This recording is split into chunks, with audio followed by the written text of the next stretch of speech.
Hello guys, this is Naruto-kun and we are back with our new fanfic, which is What If Banished Naruto Returned to Konoha with His Wife Part 1. And if you enjoy this fanfic, then please press the like button and please subscribe to the channel. It motivates me to upload more fanfic like these for you all. Now let's start the fanfiction. Naruto's POV. Konoha, the village hidden in the leaves, one of the strongest villages of the 5 shinobi villages. It has been my home for 12 long years. To others, 12 years may not be a long time, however, only a few people have shouldered the burden that I had to shoulder throughout my life. I, Uzumaki Naruto, was chosen to carry the Kyuubi that attacked the village 12 years prior. I often wonder why I was chosen out of so many kids. Was there no other child that the Yondaime could have placed this curse on? Why me? This is probably the only question that I want answered. It seems that we tend not to get what we want. A couple of months back, the only question that I wanted an answer to was, why was I hated by the adults so much? After Mizuki had informed me that I was the jailer of the strongest of the yokai, it all became clear. The stares, the remarks, were all because of what they thought I was. It seems that the kids in my age group followed their parents' lead by treating me like I was nothing. The pranks, the loud, and brash attitude that I displayed was a cry for attention. All I ever wanted was for people to acknowledge my existence. I think that's why old man Sandame never punished me for my many transgressions. He was the only one who knew why I committed those pranks. Being alone is hell, a hell that I do not wish upon anyone. I used to sit on the swing and watch the other kids with their parents and it would pain me. I wish that I could experience what they had at least once in my life. Well, I guess you could say that Iruka-sensei is like the father I never had. He gives advice and he treats me like I'm somebody. He was even willing to sacrifice his life to save mine. That's the sort of thing a loving father would do. The closest thing that I had to a mother is a 50-year-old who doesn't look a day over 30. Tsunade Obaa-chan cares for me deeply. When we first met, I wanted to punch her lights out for disrespecting the old man's sacrifice by saying the position of Hokage was shit. We fought, but she was clearly my better. She seemed as though she could care less about what happened to anyone. However, Jiraiya told me when we got to the village how she had protected me from Orochimaru. He told me that she had taken a sword to the heart. He also informed me that she told Orochimaru that I was going to be Hokage someday. She believed in me enough to protect me from harm. That is something that a mother would do. I'm glad that there are at least 2 people that care for me. I thought that Team 7 would become the family that always I wanted. That, however, was not meant to be. Kakashi-sensei, who wasn't really a sensei, well, not to me at least, never showed any interest in me. When I won against Kiba in the tournament, he didn't even congratulate me on my victory. I guess that was reserved for his favorite student. I asked him to train me, but he made up an excuse about how bad my chakra control was. That was the whole reason I asked him to help me, but whatever. I guess training Sasuke was a higher priority. Sakura is no different. It is always Sasuke this and Sasuke that. Even when I saved her from Gaara, she had assumed it was Sasuke. He told her that it was me, but did I get a thank you? Nope. I got nothing. The event that showed that I would never have her was when I dragged Tsunade to heal Sasuke. I saw her at his bedside. To me it looked like she hadn't left since he was placed there. When Obaa-chan healed him and he woke up, she hugged him as if he was the most precious thing ever. It pained me to see that Sasuke had beat me again. This time he did it without even trying. I never understood Sasuke. Here is a guy who is loved by all throughout the village, yet he chooses to be lonely. He was born with the most feared bloodline limit. He is extremely gifted, and has every girl in the village after him. He also had Kakashi train him personally. He had everything and he threw it all away for vengeance. He even shoved a Chidori into my chest. I always saw him as a friend, a rival, a brother. Now all I see is a guy who took the easy way out to obtain power. I promised Sakura that I would bring him back, but I failed to do so. I really did try for her sake. During those 4 days that I spent recovering in the hospital, I had expected Sakura to visit, but she never did. I will never forget the day that I was released. I would be forever changed by it. Flashback. The villagers' stares were even colder than before. I even heard some comments that suggested that I was responsible for Sasuke's betrayal of the Konoha. I ignored it and continued home. I was glad to see Sakura about a block ahead of me. She was with that crazy blonde girl Ino. I ran up to them to greet them. As I called out her name, she didn't even acknowledge me. When I stopped her, she had a look in her eyes that indicated that she was mad at me. I just smiled. "Hey, Sakura-chan," she responded. "What do you want, Naruto?" I looked down because of the guilt of not fulfilling my promise. "Sakura-chan, I'm sorry that I couldn't bring Sasuke back." Her response was something that I had not expected. "Sorry. Sorry that you couldn't keep your promise." "No, Naruto, I'm sorry for believing that a dead last like you would bring back Sasuke-kun." "Sakura-chan, I really tried, but..." "Tried? Yeah, right. You didn't try. Why would you try to save Sasuke? You knew I liked him, and I bet you thought that if he was out of the picture then I would say yes to a date." "Sakura-chan, that's not true. I really tried to bring him back." "Enough, Naruto. Get this through your head. I have never liked you and never will." Ino spoke in a defending tone. "Sakura, I understand that you have feelings for Sasuke, but that's going too far. Not even Naruto deserves that." Sakura glared at Ino. "Ino, this has nothing to do with you, so mind your own business." Ino glared at the pink-haired Kunoichi. Naruto spoke once more. "Sakura-chan, no matter what I did or said, Sasuke didn't want to come back. But don't worry, I will bring him back for you. Save your promises for someone else. The only thing that I want you to do for me is to never speak to me again. I wish that it was you who left and not Sasuke." Sakura ran off. Naruto stood there feeling as though someone had told him his dog died. He felt pain in his heart. The girl he would have done anything for to protect had broken his heart. Ino looked at Sakura, who was running off into the distance, then back at Naruto. She even felt sorry for what had happened. He looked really hurt by Sakura's words, she thought. Ino spoke. "You know, Naruto, I think she's just upset." "No, she doesn't deserve any excuses, Ino. I thought she was my friend. I guess I was wrong. I have to go home. I guess I'll see you later, bye." End of flashback. I thought that it couldn't get any worse than that, but I would be proven wrong once again. A week later I was called before the council. The council had declared that it was my fault for the injuries that my comrades had sustained. I was also blamed for not returning Sasuke back to the village. I tried to plead my case, but it fell on deaf ears. The worst I thought was going to happen was a 6-month suspension of my ninja license, but they did something that I'd never expect. I was banished from Konoha. My dream of being Hokage died that day. Jiraiya tried to plead that I had helped fend off Gaara during the Sound Sand invasion, but it fell on deaf ears once again. Oba-chan didn't have the power to go against the council and was unable to save me from this fate. The day that I was scheduled to leave, I went to Oba-chan's office. Since I wasn't going to be the Hokage, I felt that there was no reason to keep the necklace. I gave it back to her and left. I had also asked her to give Iruka back the headband he had given me. Jiraiya had offered to train me for the next 3 years, but I told him that he didn't need to. He insisted, but I declined and told him not to worry and that I would be okay. He respected my decision, but he decided to give me some scrolls with some techniques. He told me that he was leaving the village and wasn't stepping foot into it again. Ero Sennin told me where to find him whenever I wanted to learn some S-class jutsus.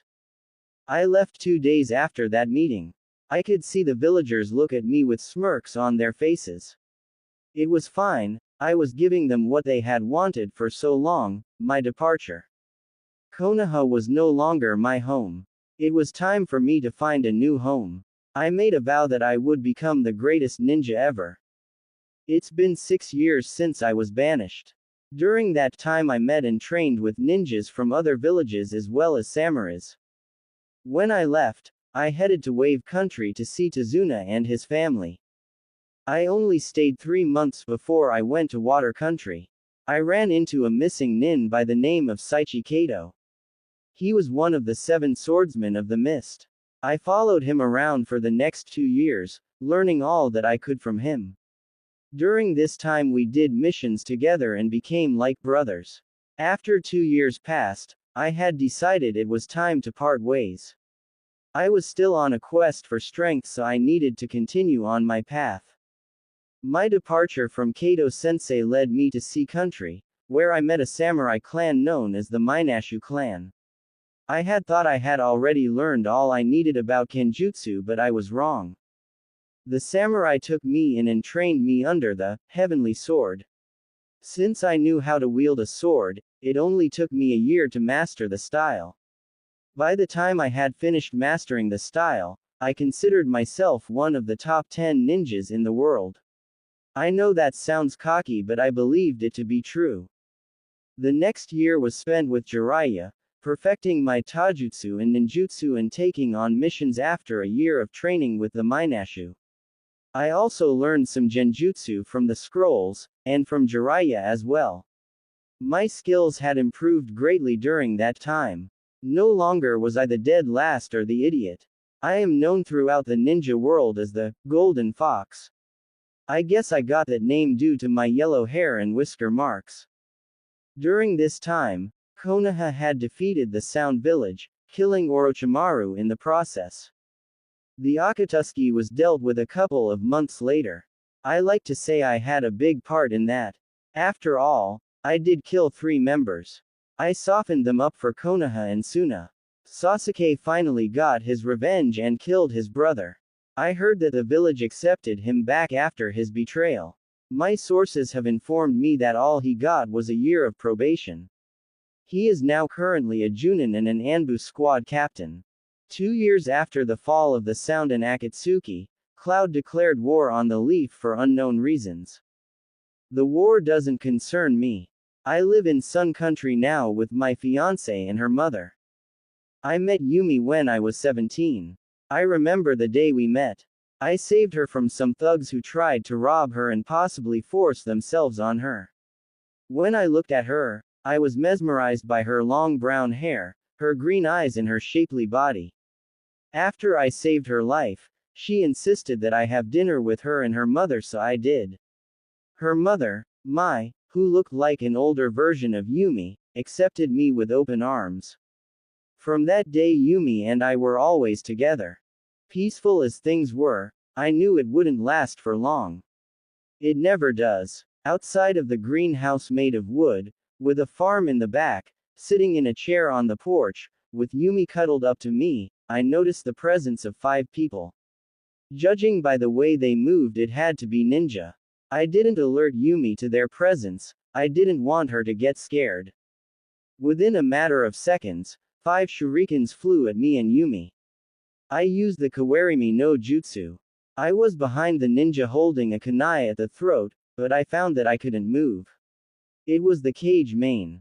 There was only one person I knew who could do this technique. Shikamaru, you can let me go now. I wasn't going to hurt your friend here. Also tell Shino, Neji, and Tenten that they can come out now. Soon enough, Neji, Shino, Tenten and Shikamaru came into view. They lifted up their masks so I could see their faces. Shikamaru released the cage main. I decided to speak to the ninja I was behind. You can remove your mask as well, Ino. She complied. Yumi and her mother came from the house to see if I was okay. Shikamaru spoke. Tsunade-sama had asked us to track you down. I told her how troublesome it would be, but she had insisted that we find you. Neji stepped forth to speak. Naruto, Tsunade-sama has requested that you return back with us to Konoha. I looked at Neji and laughed. She requested that I come back. Tell her I am no longer a shinobi of the leaf and I am not obligated to do as she says. Ino decided to speak. Naruto, she asked us to bring you back. Please come back with us. Tell me, Ino, what could she want from me? She didn't want anything the past 6 years, why now all of a sudden?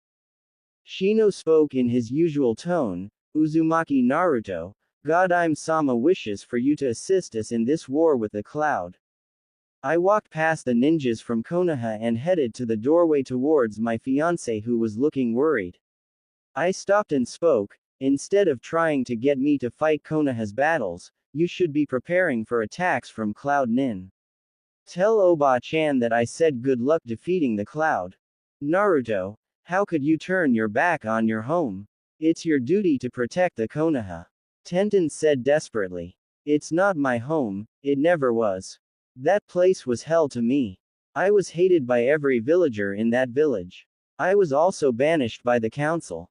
So tell me, Tenten, would you consider a place that exiled you a home? There was complete silence. I thought so. Tell Oba-chan that the only way I will fight for Konoha is if she's willing to pay for my services. My going rate isn't cheap though. Tell her I want 70 million ryu for my services and an additional 20 million bonus. Take that offer to her and come back to let me know her decision. That's an outrageous figure, Naruto. Ino stated. Well, I told you I don't come cheap.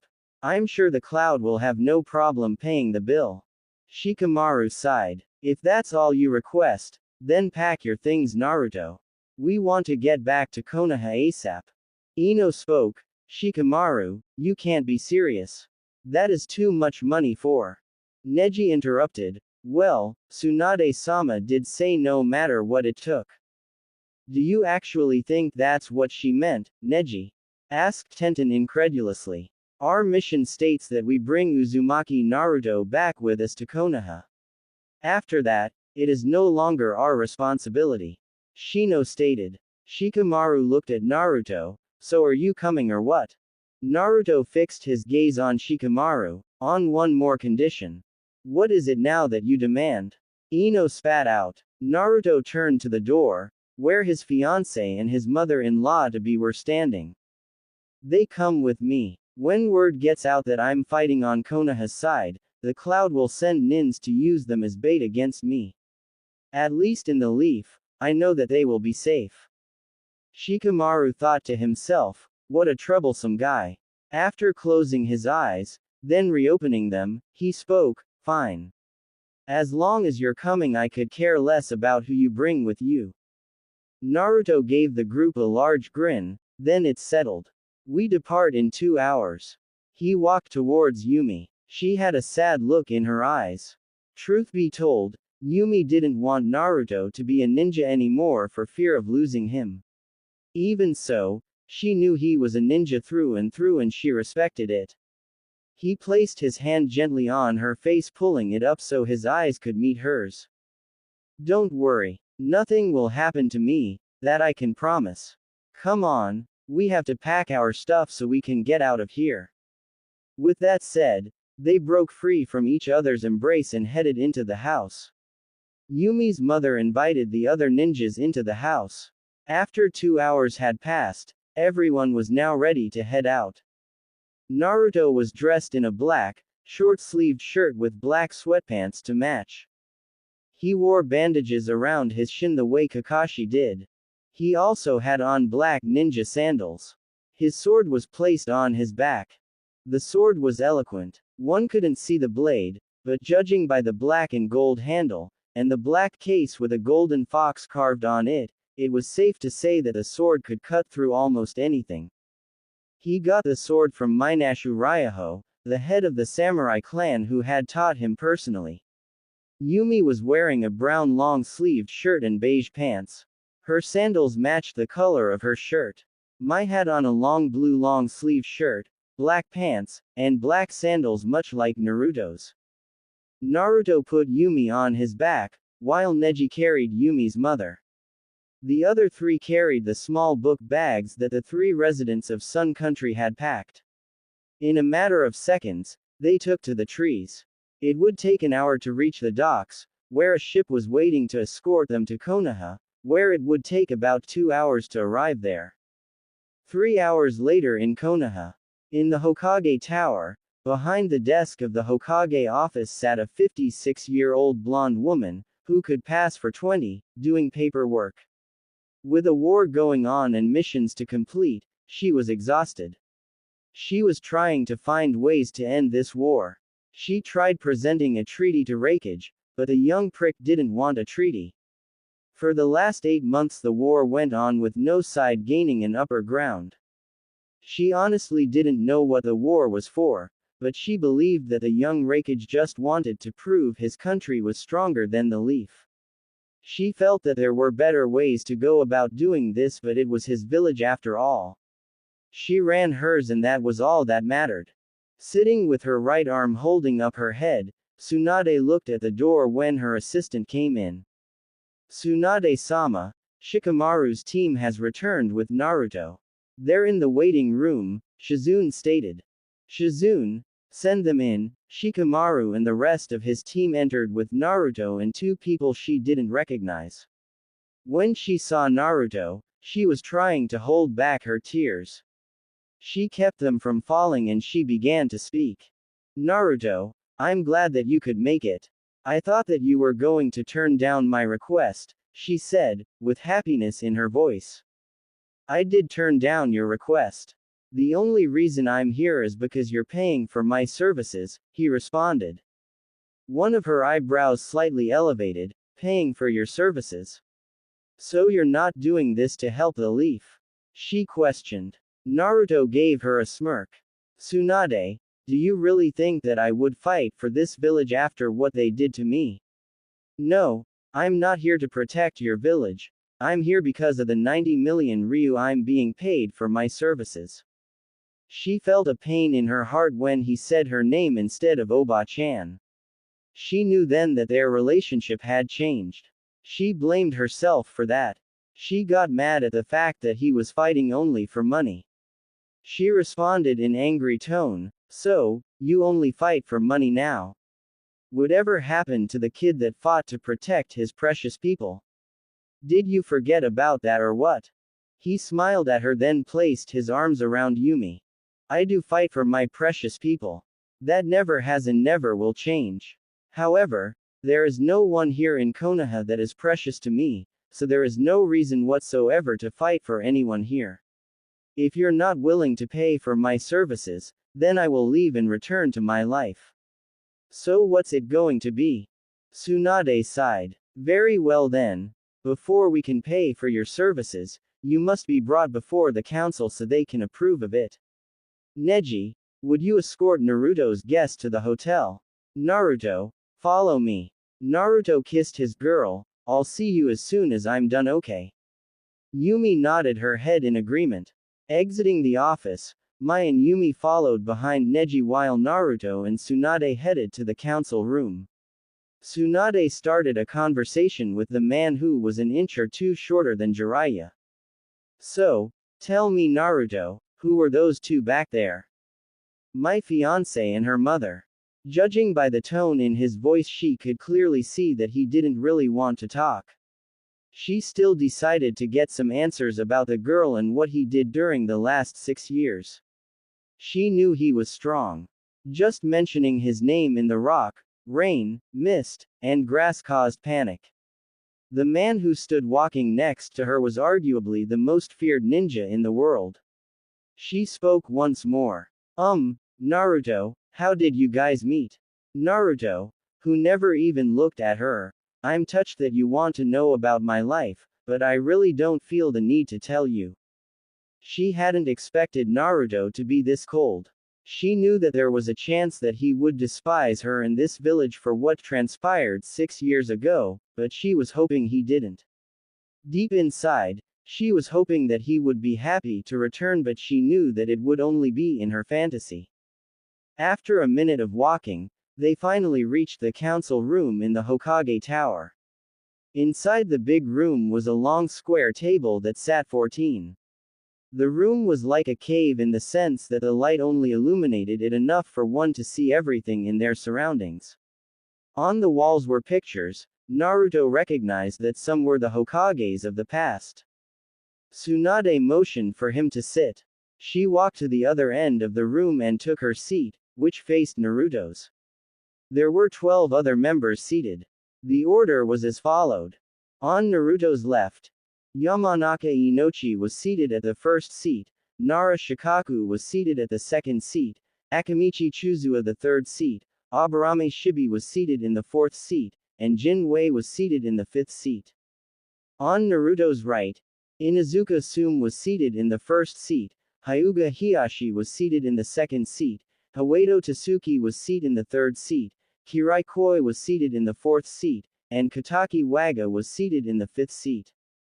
At the head of the council table, Mitokado Homura sat on Tsunade's right while Udatane Kaharu sat on her left. Tsunade was the first to speak. Naruto, do you know why we had asked you to return to Konoha?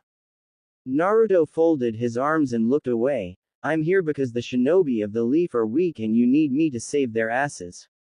Everyone in the room with the exception of Tsunade narrowed their eyes at Naruto. She just let out a sigh at his comment. Kaharu spoke next. Uzumaki Naruto. You will show respect while you are in the presence of the council. It's true that your assistance is needed, but you will show some respect. Naruto looked at the old woman and smiled. You talk to me as if I'm one of your shinobi. I don't have to show any of you any respect. You guys want my help, not the other way around. And besides, respect is earned, not given away so freely. Kaharu was angry. She was about to say something when Hiyashi decided to make comment. We have very competent ninjas. We thought that you would love the opportunity that we had decided to present to you. Naruto looked at Hiyashi curiously. Oh, what opportunity are you talking about? To become a shinobi of the leaf again. Tsunade said proudly. Naruto looked at Tsunade. So that's the opportunity that Hyuga was talking about. Wow, I really don't know what to say, Naruto replied with a hint of sarcasm. The council members did not catch it. Tasuki, a middle-aged woman with white-green hair and brown eyes, looked at the Kyuubi container with a smile. You don't have to say anything. We will reinstate you as a leaf shinobi and promote you to Junin. Seeing as you're ranked as an S-class nin in the bingo book, it wouldn't be a problem to do so. You get to enjoy life in Konoha like you did before you left. Naruto looked at Tasuki like he was about to cry with joy. I just want to say. Everyone in the council was smiling. They knew the boy would fight for them as long as they offered him the chance to return home. There was no way he was going to turn down this offer. On the other hand, Tsunade wasn't fooled by Naruto's act for a minute. She looked at Naruto and knew what was coming. When hell freezes over, the council gasped in shock. They soon narrowed their eyes at the blonde. You kicked me out because you said I was the reason why everyone got injured in the mission to rescue Sasuke, and it was also my fault for his defection. I'm sure we all know why you really banished me. But I'm not going to get into that. As for being a shinobi of Konoha, thanks but no thanks. Inoshi spoke. Naruto, be reasonable. What about your dream? Being a Konoha ninja, you would once again have the chance to become Hokage. That dream died the day I was left to rot by this village. That day was also the birth of a new dream. And what was that dream? Tsunade questioned. To become the strongest ninja in the world. Since that is no longer a dream and is now a reality, I really have no more dreams to pursue. There was laughter around the table from council members. Kataki Waga, an old man with gray hair, black eyes, and a scar on his cheek, made a comment. You may be powerful, kid, but you're not the strongest ninja in the world. Tsunade and Jiraiya are still the best ninjas around. Just because you have that fox to draw power off doesn't make you the strongest. Hiyashi spoke. That's borrowed strength. Don't sit here and get cocky, kid. Who said anything about using the Kyuubi? Yes, it's true that I can draw his power. But I haven't drawn his power ever since I was 12. I say I'm the strongest because I know what I'm capable of even without the fox's power. All of you, on the other hand, have no idea. Tsunade ended their squabble. Naruto doesn't really want to become a ninja of Konoha. Although it saddens me, I respect his wishes. For his services he has asked for a fee of 90 million ryu. Mitokado Homura was outraged. We will not be bullied by some brat. This is an outrageous demand, Tsunade. The vein on Tsunade's head started to bulge. Not another word, Homura. Although this is an outrageous demand, we did ask him for his help. Besides, Naruto's allegiance to Konoha and his reputation might get the Rain to force Cloud to sign a treaty of neutrality. The council knew she was right. It was no doubt that Naruto was feared throughout Rain, who was allied with the Cloud in this war. They knew this was the reason Tsunade suggested that they offer Naruto to become a shinobi again. She also had feelings for the boy as well. Tsunade spoke once more. All in favor for paying for the services of Uzumaki Naruto. Everyone raised their hand. Tsunade smiled.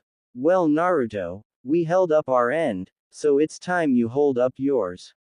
We will discuss the payment plan at a later date. You are to report to my office at 9 a.m. tomorrow morning, where you will be placed on a team with Chunins and Junins. Tell me who I'm working with, and what the mission is. I'd rather know now. Well, you're teaming up with 4 Chunins and 2 Junins for this mission.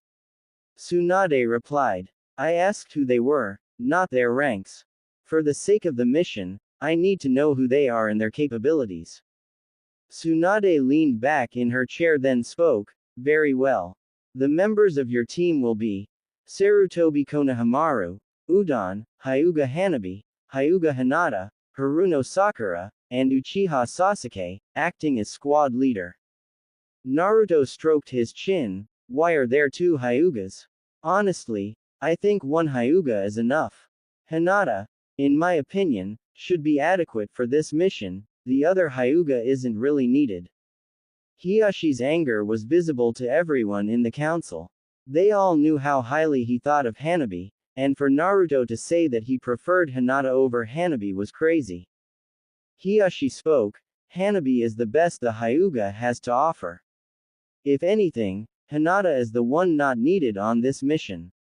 She is weak. If you're going to suggest a Hyuga, never suggest the weakest of them all.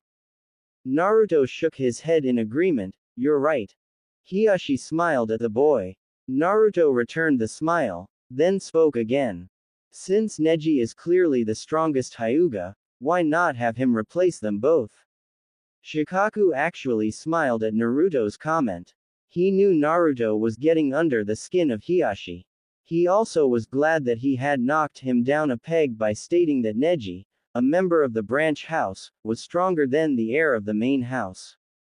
Tsunade wanted to laugh but decided to continue. Naruto, both Hyugas are capable. Neji isn't on this team because I need his presence elsewhere. This team I've selected is perfect for the mission at hand. Okay, please inform me of their skills, Naruto replied. Konohamaru's taijutsu is superb. His ninjutsu is a little above average and his genjutsu is mediocre. Udon is the strategist of this team. You have worked with Shikamaru. Udon is the next best thing. All of his other skills are mediocre. Udon may be good, but I would trust a plan developed by Shikamaru with my life. Anyway, please continue. Right. Hanabi is arguably the best Chunin in the village. Her taijutsu skills are superb, and her ability to see through genjutsu as well. Hinata is basically the same as Hanabi, but Hanabi's taijutsu is slightly better. Sakura is the medic of the team. She will try not to fight, but don't worry about protecting her. I've trained her so she is more than capable of handling herself. Sasuke is probably the best ninja in the village. Sasuke isn't really lacking in any skills. Okay. I think that's good enough. Chusa finally decided to speak. You know all of their skills, but nobody really knows yours. Tsunade looked at the big-boned man, then back to Naruto. So, Naruto, what are your skills? Naruto stroked his chin again. Well, my taijutsu, in my opinion, is second to none. My ninjutsu is excellent, and although I'm not a master at genjutsu, I am exceptional in it, and my kenjutsu is only second to one. Tsunade looked at Naruto. She wanted to question him more but knew she wouldn't get the answers she wanted, so she decided to end the meeting. This meeting is over. Naruto, report to my office at 9 a.m. I will tell you the mission overview then. Naruto got up and left the council room. Naruto exited the building and decided to head over to the hotel where his fiancée and her mother were. However, he smelt something that he hadn't smelt or eaten in a long time. Ichiraku ramen. Naruto walked in and took a seat. The old man who ran the shop was behind the counter cooking. He heard the person come in. He didn't turn around to greet the person. Welcome to Ichiraku. How may I help you? Naruto spoke. Old man, you can start by getting your number one customer a big bowl of miso ramen. The old man turned around once he heard the guy say he was his number one customer. When he saw the blonde sitting there, he was excited with joy. Naruto, it's good to see you. This place wasn't the same without you. Well, I had no control over that.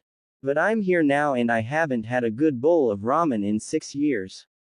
Well, don't worry, this one is on the house. I'm just glad you're back. The old man said. Naruto just smiled at the old man. He was happy to be back at the stand. This place was his safe haven while living in this village. Naruto looked all over the shop but couldn't find what he was looking for. Hey, where is Ayame-ne-chan? Looking for me? Naruto turned to where he heard the voice. He saw Ayame standing by the door, which lead to the storage at the back of the shop, in her apron. She really didn't change all that much in his opinion. If anything, she looked better than what he remembered. Ayame-ne-chan, it's so glad to see you. I've really missed you and the old man. Ayame smiled. I missed you too, Naruto-kun. Anyway, what brings you back into town? Naruto's face became serious. Just business. I don't know how long I will be here, but I'm leaving when my job is complete. That's too bad. Father and I really missed you. Well, Naruto, I have a lot of work to do, but please come by the shop again so we can catch up, okay? Naruto smiled at the girl. Will do. See you later, Naruto-kun. She waved and headed back to the storage area at the back of the shop. Later, Ayame-ne-chan. While Naruto was chowing down, the old man leaned on the counter. She's right, you know. Things haven't been the same since you left. I heard what happened. If there was anything that I could have done. He cut the old man off. Don't worry about it. I know you would have. Well, I have to go. Thanks for the meal. Naruto got up from the chair and headed to the hotel. As he was walking, he could see the people staring at him. Not the same cold stares. Those stares were out of curiousness. He figured it wouldn't be long till word got out about him. Naruto stopped and looked at the hotel. He had finally arrived. After asking the receptionist what room Yumi and Mai was in, he headed to the room. Mai was in the room next to Yumi. Naruto knocked on the door to Yumi's room. At the door stood the prettiest woman he would ever see. Hey, sweetie, she embraced him in a hug. After they broke away, they entered the room. Yumi decided to speak. Naruto-kun, are you okay? I was so worried about you. I'm fine. Anyway, what did you do in the hour that I was gone? Yumi walked to the bed and sat down. Not much really. I was waiting for you to come back so that you could show me around. I mean, if that's okay with you. She knew Naruto's history, so she didn't want to force him into showing her around. Naruto, who was leaning against the wall, walked up and sat next to Yumi. Okay, I'll show you around if that's what you want. Besides, there's one person I want you to meet. She looked at him with a questionable look. Who might this person be? Uruka-sensei. I haven't seen him in a while and I want you to meet him. She smiled. Sure. But can we go before it gets dark? What about your mother? Maybe she wants to come with us. Naruto said. She asked that guy with the white eyes to show her to the bathhouse. But the girl with the blonde hair volunteered. Quote. Naruto knew that she was talking about Ino. He knew Ino wouldn't pass up on this opportunity to try and get Mai to tell her about himself. Naruto didn't worry about it. Mai didn't know what he did prior to meeting her and Yumi. Ino was fishing in a pond with no fish. He laughed in his head knowing that the girl would be mad when she didn't get the information she wanted. The couple exited the hotel and was walking through the busy village.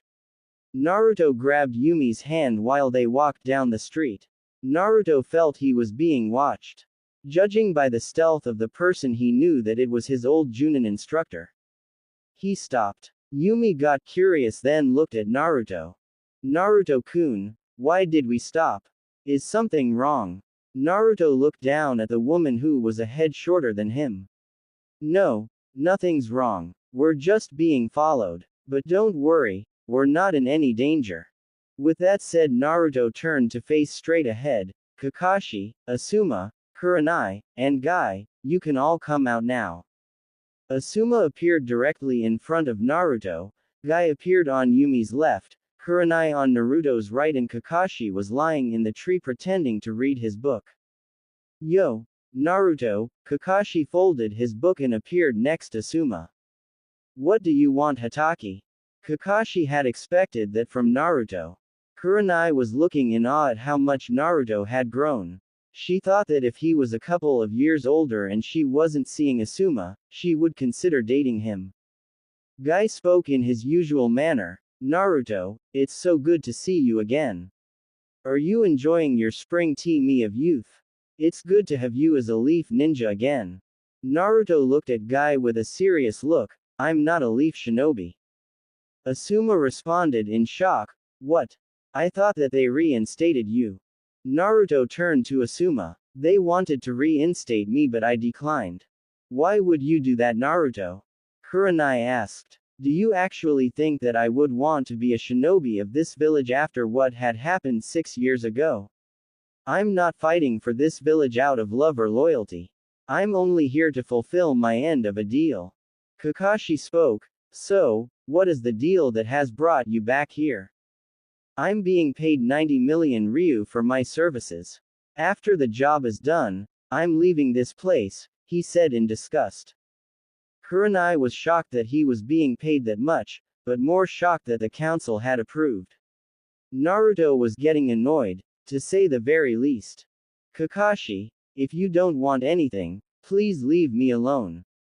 Kakashi looked at Naruto. Then he looked at the girl who was holding on to his left arm. Naruto, who's your friend? This is Yumi, my fiancé. Kurenai looked at the girl. She knew her former student was going to be crushed when she found out that Naruto was engaged. She knew how much the girl cared for Naruto and how hurt and depressed she was when he left. Kurenai remembered it had taken the girl almost a year to get out of her depression. Guy gave Naruto the nice guy pose. Naruto, you had chosen a beautiful flower to share the springtime of youth with. Thanks Guy, Naruto replied with a clueless expression. Asuma spoke. Naruto, you've made quite a name for yourself. You asked Kakashi what we wanted. Well, the reason we're here is. Naruto interjected. You're here to measure my skills. I knew that Tsunade would send somebody to test my skills. No matter, you guys won't see much. I don't intend to break a sweat. Kakashi looked at Naruto with wonder. He wondered if Naruto really came so far that he could dispatch 4 of Konoha's elites. Asuma broke his concentration. I don't think we will be that easy to beat. Naruto replied. Let's get this over with, okay. I promised Yumi that I would show her around. Kakashi decided to speak. Meet us at Team 7's former training ground. With that, All four Junin vanished. Naruto looked at Yumi. Walk around and have fun. I'll find you when I'm done. How long do you think you're going to be? 5, 10 minutes tops. Naruto replied. Okay, but you better be back by that time. You know how I hate it when you're late, right? Yumi glared dangerously at Naruto. The blonde warrior gulped. He would rather face an army of Hokages than face an upset Yumi. Don't worry, I'll be back within that time. I promise. He kissed her cheek and was off. She looked at the town to see so many shops. She decided to walk until she saw a clothes shop. Team 7 Training Ground. Naruto appeared a minute after Kakashi, Kurenai, Asuma, and Guy did. Naruto was standing in the middle while being surrounded by the four Junins. Kakashi lifted up his Hitayat to reveal his Sharingan. Guy took a fighting stance, Kurenai did the same. Asuma pulled out his knuckle knives. Kakashi and Guy were standing in front him, while Kurenai and Asuma stood behind him. Kurenai started it off by creating an illusion.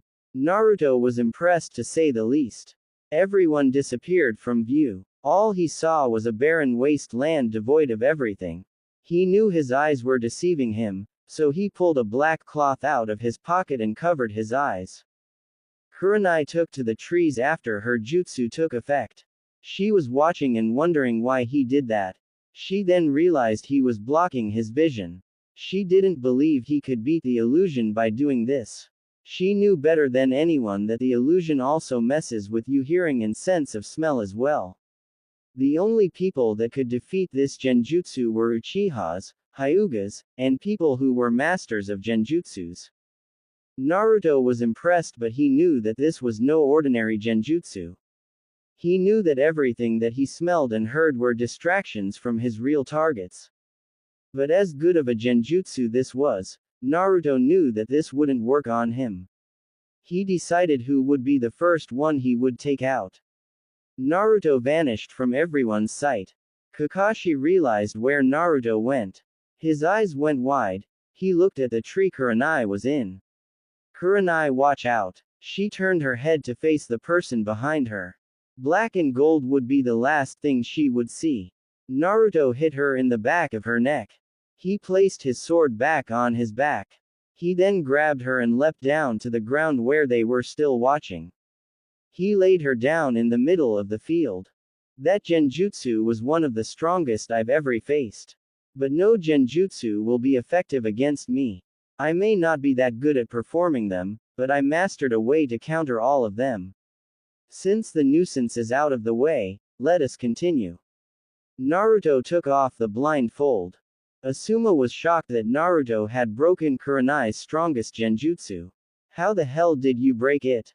No one with the exception of the Uchiha and the Hyuga could break that jutsu. Naruto looked at Asuma. Your eyes aren't the only thing to see with. There is one thing that a ninja can't mask no matter what, and that is their chakra signature. I knew where you all were at because I could sense your chakra. So now that you know how I broke it, care to continue? Kakashi formed hand seals. He then shouted, Kaden.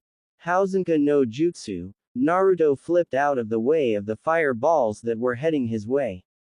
He jumped into a tree only to find Asuma behind him. Asuma threw a kick with his left leg. Naruto's side flipped out of the tree back onto the training ground. Guy appeared on his right. He threw a punch that Naruto ducked under. But before Naruto could counter, he saw two kunais heading in his direction from his left. The kunai hit him dead on. Guy jumped back after seeing Naruto was hit. It's over, Naruto. Naruto looked up at Guy and smirked. Sorry Guy, but I'm not the real one. The clone then poofed out of existence. Kakashi, who had thrown the kunai, had his eyes widened when he realized what Naruto had done. If anyone could see under his mask, they would have seen him smiling. All Guy saw was Asuma falling out of the tree. He was clearly out cold. Naruto landed next to Asuma. And then there was two. Before we continue, Guy, could you take off your weights? I would like to fight you at your fullest. Guy gave Naruto the nice guy pose. Since you asked so nicely, I will do so. Guy took off the rest of his weights. Kakashi appeared next to Guy. He whispered so Naruto couldn't hear the two.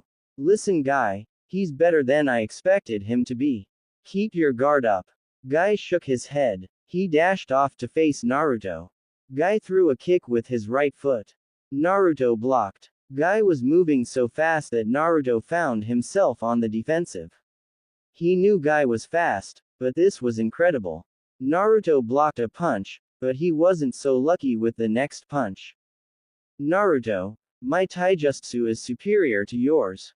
But, I will say that you are extremely talented, however you lack the speed. Naruto smirked. Then let's say I get rid of my ankle weights. I would get rid of the rest, but judging by your speed without your weights, that won't be necessary. Naruto took of the sticker scrolls that were taped on the inside of his sandals. He looked at Guy before blurring out of sight. He appeared in front of Guy with his hand planted in the man's stomach. Guy looked in shock before he fell over, clutching his stomach. Naruto then turned his attention to Kakashi. Kakashi and Naruto took to the air. Kakashi threw a punch which Naruto blocked with ease, and he flipped over Kakashi's punch, landing in front of a tree. As soon as the copy ninja landed, he threw at least 7 shuriken. Naruto dodged them all. The white-haired ninja was expecting him too, for Naruto wasn't his real target.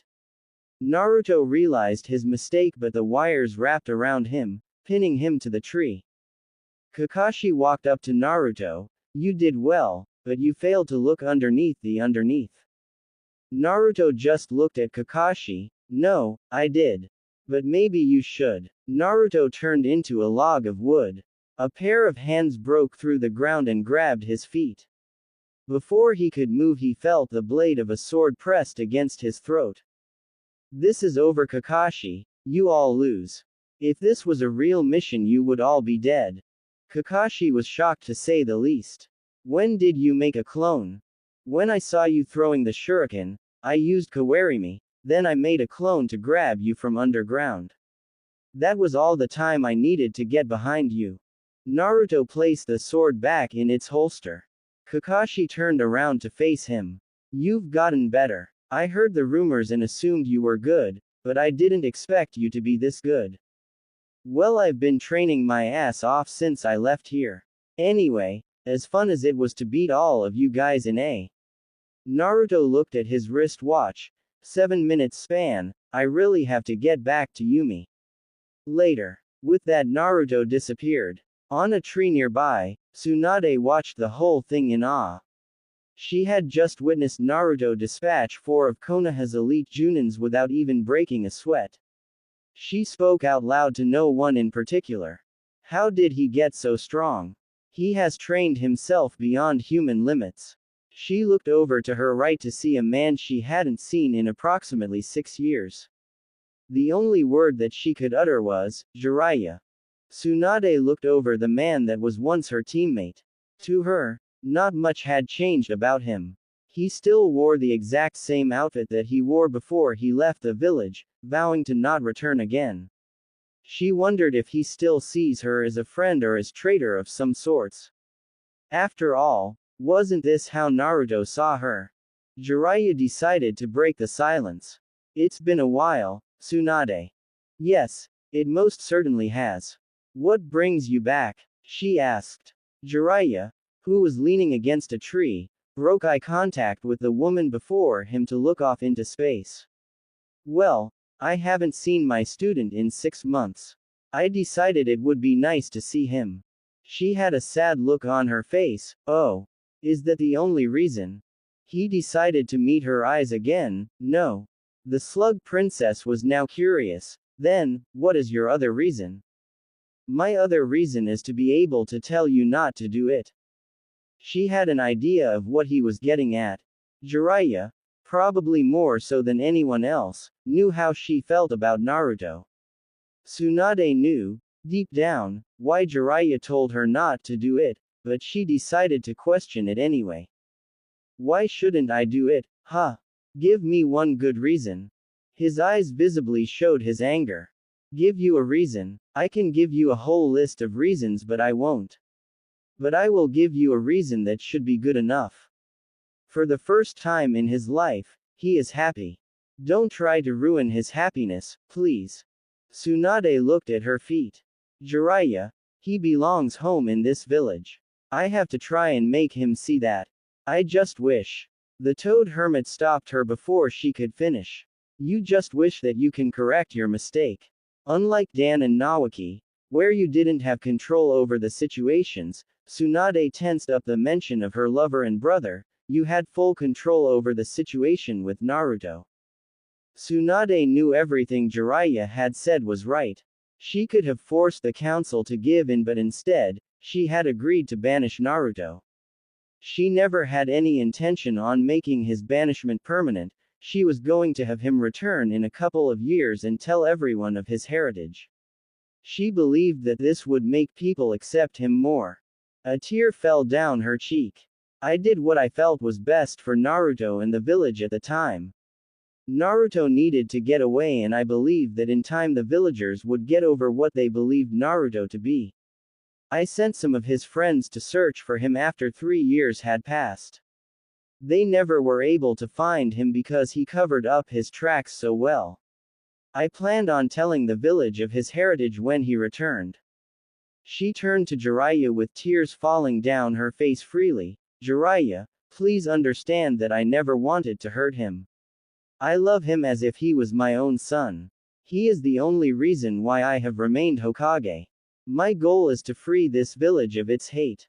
Jiraiya, I fear that I have lost the chance to make amends. It hurts because I'm the one who has caused him more pain. Jiraiya, I don't know what to do. The blonde placed her hands in her face to grieve. Jiraiya decided to jump to the branch that she was on to console her. He wrapped his arms around her and let her cry in his chest. I thought that you wanted him to serve the village because of his skills. I didn't know that you were doing this because you believed it would benefit him. Now I know what you're really after, Jiraiya stated. Tsunade looked up into his eyes. Jiraiya, how can I get him to stay? This village needs him more than ever. He carries the will of the fire in him. It's going to be hard to get him to return. You will have to sit down with him and talk to him and explain why you did what you did. I know you care about him, but he feels that you had betrayed him. Honestly, I thought you did too. Now that I had heard your reasons for doing what you did what you felt was best, even if it was a wrong decision. Did you ever tell him about his father? She questioned while wiping away her tears. Jiraiya broke the embrace between the two of them. I was planning on telling him of his heritage this year. His father knew that his enemies would harm his son with him gone, so he wanted Naruto to be told when he was 18. He figured Naruto would be strong enough to handle his enemies by then. He willed me and Sarutobi-sensei to let Naruto know of his heritage when he became of age. I'm curious, how did you find out that Yondaime was Naruto's father? I have access to the Hokage's personal files. It was only a matter of time before I found out who his parents were. But it was smart of Sarutobi-sensei to change his last name. Even though they look alike, people wouldn't question it because they simply had different last names. She replied. Yay, that was for Naruto's protection as well. He decided to give the boy his mother's maiden name. Only Sarutobi-sensei and I knew who Naruto's mother was. Minato kept that hidden from everyone else. There was no way anyone could have figured it out, it was set up perfectly. Tsunade spoke once more. Well, it wasn't set up that perfect. One person did manage to figure it out. Jiraiya was shocked to say the least. He wondered who was smart enough to figure it out. Really? Who is this person? He's Konoha's lead strategist. She replied. What's his name? He asked. Nara Shikamaru. Somewhere across town in a barbecue shack. Ahachua. A young man, with a lazy look thought, my allergies must be acting up again. How troublesome. Back to across town, at the trees near Training Ground 7. How did he figure it out? Jiraiya asked. He said he put two and two together. He came to my office about 2 weeks after Naruto left. Flashback. Tsunade was sitting at her desk in her office. She was going over the decision she made 2 weeks ago. Tsunade's assistant, Shizune, came in her office holding a cute little pig in her arms. Tsunade-sama, Nara Shikamaru is here to see you. The Godime motioned for her to send him in. Nara Shikamaru stood before her in his Chunin best. She motioned for him to take a seat. What brings you here, Shikamaru? I wish to ask you a personal question. She rested her elbows on the desk. She then placed her head on the back of her hands for support. What is your question? Why did you kick Naruto out this village knowing the sacrifice that his father made to protect it? She decided to make up a factious story about Naruto parents so the boy wouldn't press the matter further. What are talking about? Naruto was an orphan, no one know who his parents are. Shikamaru looked at her with a serious look. You can play dumb all you want, but I know the truth. You're right, Naruto was an orphan. But I started to think, why did the villagers hate Naruto so much? I mean, he was a prankster, but that's not a good enough reason to hate him as much as the villagers did. So I started putting things together. Tsunade knew where he was going with this. She prayed that she was wrong. So, tell me, what did you find out? First, I remembered our academy days. My parents and most of the parents, all of the parents, told their kids to stay away from him because he was nothing but trouble. I also overheard some old man calling him a good-for-nothing monster. But why would they call him that? This is a theory you came up with, so you tell me, the Hokage stated. The lazy Chunin continued. It wasn't until recently that I started to think things over. Before it was just too troublesome. Then it all hit me like a ton of bricks. The one clue that put all of the pieces together was the fact about Naruto's birthday. It's not unusual for someone to be born October 10th, but he was born exactly when the Kyuubi attacked. I only knew his birthday because I overheard Hinata asking Iruka-sensei his birthday. She never specified her real reason, but I figured out her reason when he came to class the next day sporting a pair of goggles on his head, telling Iruka that someone gave him a birthday gift. You're rambling, Nara. Godime stated in a bored tone. I suppose. But here is what I came up with. There was no way the fourth could kill the Kyuubi. Do you doubt his skills? No, just stating a fact. I did some research of my own. I asked Gaara's sister about the demon that was sealed inside of him. I asked her why didn't they kill it like the Yondaime had killed the Kyuubi. She laughed at me and told me that there was no way for a human to kill a demon. She believed that the fourth had to seal it inside of something. I was informed the demon that was inside of Gaara was the one-tailed demon Shukaku. I thought it was too troublesome to argue about how the fourth had killed the 9 tails. But she made me wonder, how do you kill a demon? So I started to research demons. She was right, there is no way you can kill a demon. Since Kyuubi is the strongest of the tailed beasts, the only way he could be defeated was by being sealed inside something. You can't seal it in an adult because the adult would die. The only feasible option is a newborn, so both the demon and the newborn's chakra could fuse. What are you getting at, Nara? She stated in a tone that was openly showed that her patience was wearing thin. Naruto is hated by the village. His birthday is the day the Kyuubi attack. The red chakra he used to beat Neji in the Chunin exams. What I'm getting at is that Naruto is the container for the Kyuubi and the son of Yondaime Hokage. There was a minute of silence. How did you know? She questioned. Know that he was the son of the fourth? Yes. Tell me how. She asked. After I figured out he was the container for the Kyuubi, the rest fell into place. Everyone said the fourth was an honorable man, so there is no way he would ask a villager to sacrifice one of their babies. So I figured he would sacrifice his own son instead. Also, the blonde hair and blue eyes are a dead giveaway. The Godime spoke. You know all this, what else do you know? Well, that's where you come in to fill in the blanks. You see, I know that Yondaimi's name was Namikaze Minato. The history files never said anything about him having a kid or even a wife. So I looked up the name Uzumaki in the historical archives and found the name of a woman called Uzumaki Kushina. I figure that she is Naruto's mother and the fourth's wife. You seem to know more than you should. What do you need me to fill in? She questioned. Why were his marriage and his son hidden from the village? Tsunade got up to look out the window. She looked at the setting sun. With her hands behind her back, she kept her gaze at the sky. Tsunade spoke. I don't know why his marriage was hidden, but if I had to guess, it was to protect his wife from his enemies. As for Naruto, I suspect Sandaime had a hand in covering up his heritage to the village.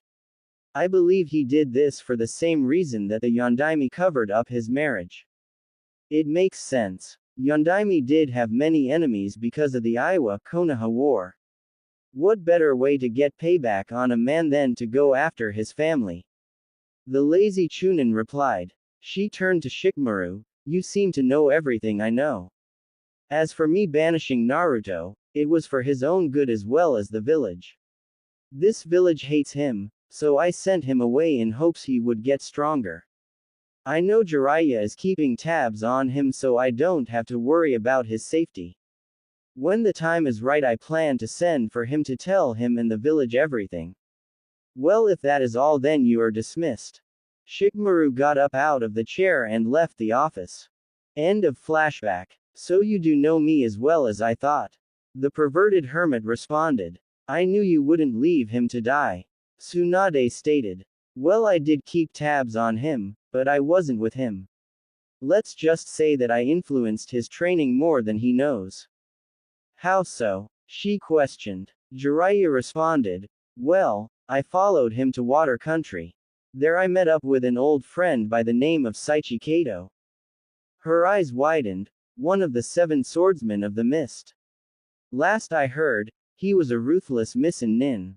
No, he just left his country because he discovered the corruption of his village and the Mizukage. Since he owed me a favor, I asked him to train Naruto in the art of the sword. I also asked that he teach him some water justice and better chakra control. He complied and kept me updated on Naruto's performance. He left Kato after 2 years of training with him and doing missions. Wait a minute, he was only 14 then. What did he do during the next year?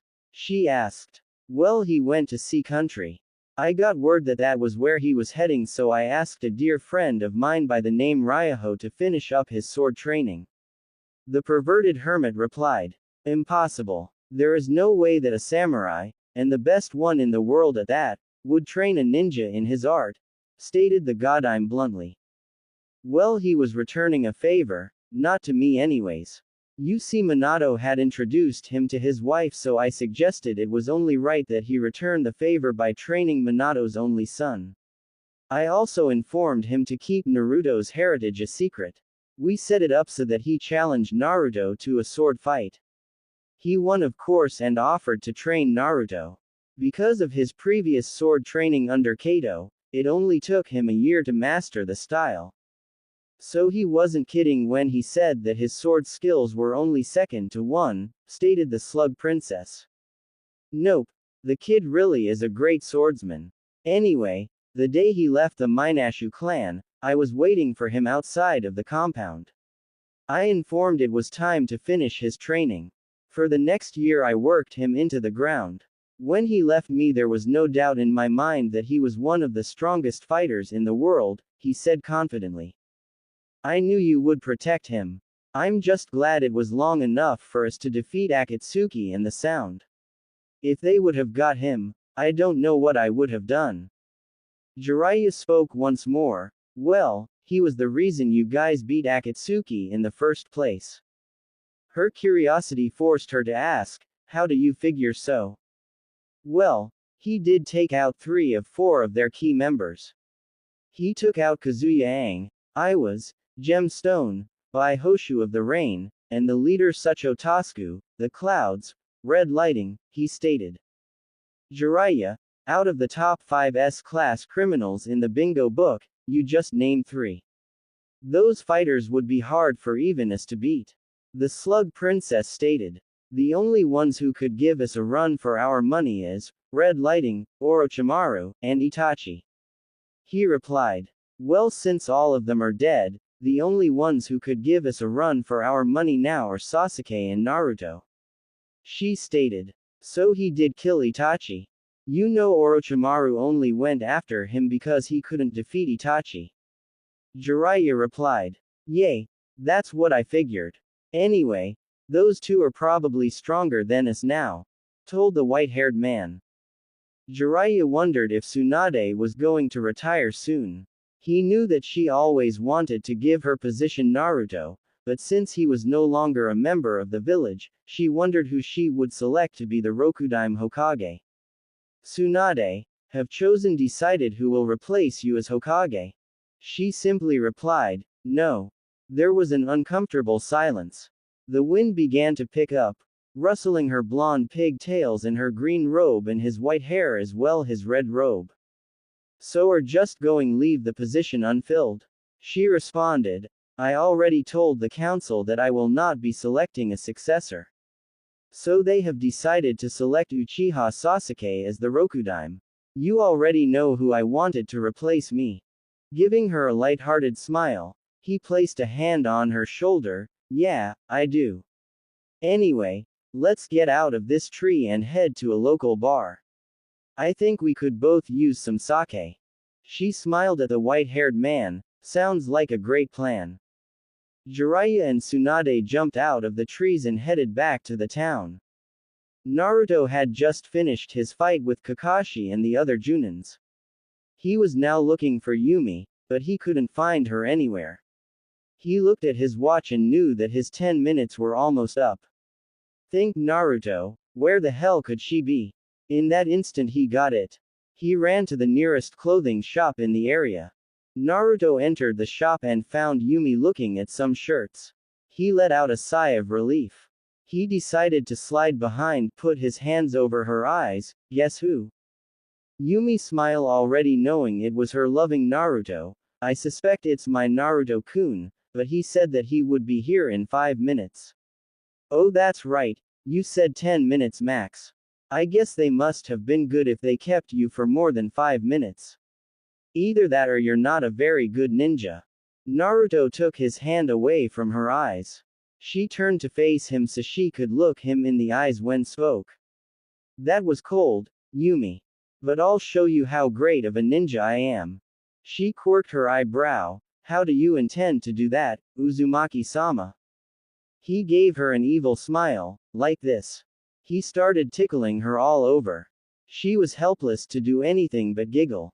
He finally stopped with a satisfied smirk. The great Uzumaki is always triumphant in the end. She walked up to him and tiptoed to his ear to speak so no one could but him. You may have won the battle, but my lingerie will win the war. I see. It seems that I will never win a war against you, he said in a defeated tone. She walked back to look at the clothes.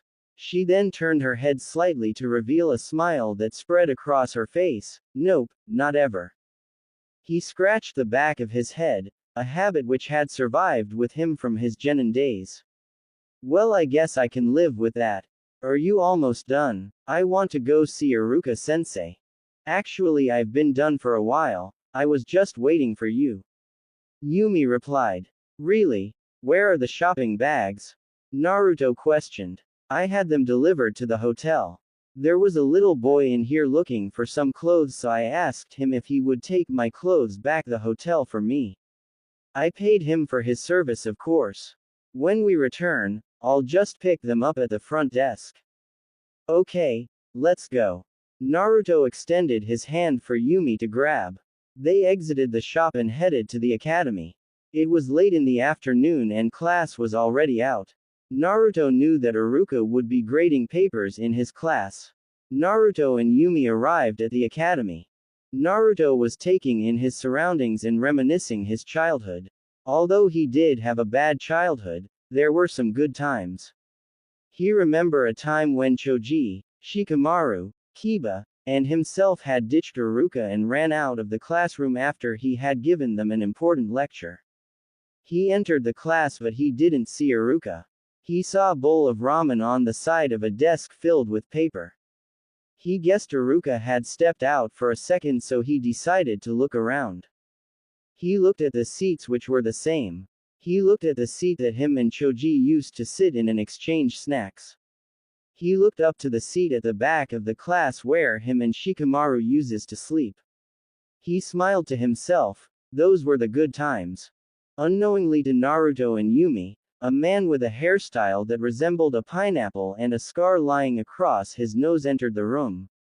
"Excuse me, may I help the two of you?" Iruka asked. Yumi turned her gaze from the window to the man who had entered the room. Naruto, however, decided not to turn around. He just closed his eyes and smiled. "It's been a while, Iruka-sensei." Naruto turned around to face the man he saw as a father figure. Iruka gasped in shock. He couldn't believe the person before his eyes. After looking Naruto up and down to make sure it was him, he revealed a smile. "Naruto, is it really you?" "The one and only," he replied proudly. Iruka and Naruto seemed to move simultaneously. They embraced each other in a hug, which was to be expected since they hadn't seen each other in years. They broke their embrace. Iruka was the first to speak. "Naruto, how you been? I was worried sick. Where did you go? Are you okay?" A drop of sweat appeared on the back of Naruto's head.